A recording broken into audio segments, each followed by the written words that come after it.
Samsung has launched its first flexible phone. That's a phone that you can fold. Joining me here in Hong Kong, Yoonhee Kim. Okay, Yoonhee, I guess the first question I have is why would anyone want this? Interesting question. Well, the idea behind flexible displays is a technology that Samsung is investing right now, and they're aiming to mass produce these displays to be used in cell phones. The aim is to make them kind of bendable and more flexible and lighter than the current mobile devices out in the market. Mobile phones today use glass, so it's a little bit heavier, and if you drop your iPhone, for instance, then it breaks or it scratches.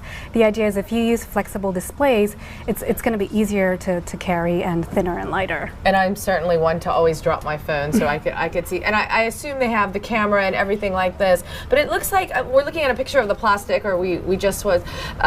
It looks like they bend. Is it to make them more compact? Is it a space thing? Right. So this is the aim this is what Samsung's aiming to do. Yes. Try to make devices more bendable and flexible and easier to carry. That's the aim. Okay, how do the displays work when they can fold in that way?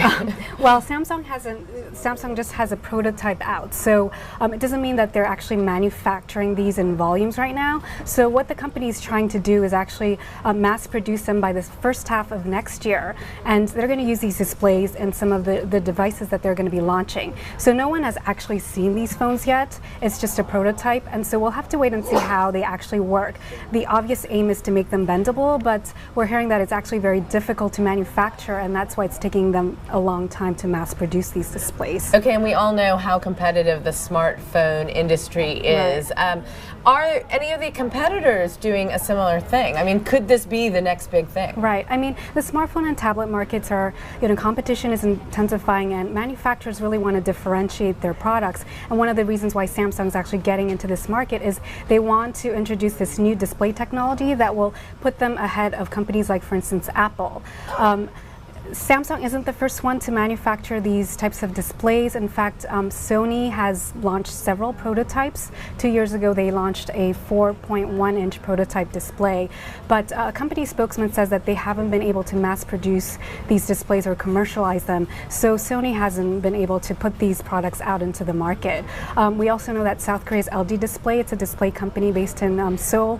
They are also trying to mass produce these displays, but they haven't been able to yet. Okay, is there any word on when Samsung will release this flexible smartphone on the market, and how much it will cost? Right. Pricing will be the key, obviously. The aim is to bring this into the market in the first half of 2013 is what Samsung is telling us, but we'll have to watch the market and see, because obviously, glass displays are still very popular with consumers, and so we don't know. And in terms of pricing, one of the key reasons why Samsung wants to use plastic is it could lower their manufacturing costs. Plastic is obviously cheaper than glass, but to get to that level of where they're able to mass produce these displays is very difficult. So I don't think they've determined how much they're going to sell these devices for, but given that they want to differentiate and gain some profitability, it might go for a premium initially when they launch into the market. Yeah, it's always like the new products you can Right. charge a bit more for. Thanks very much, Yoonhee, Asia Tech editor, joining us here in Hong Kong.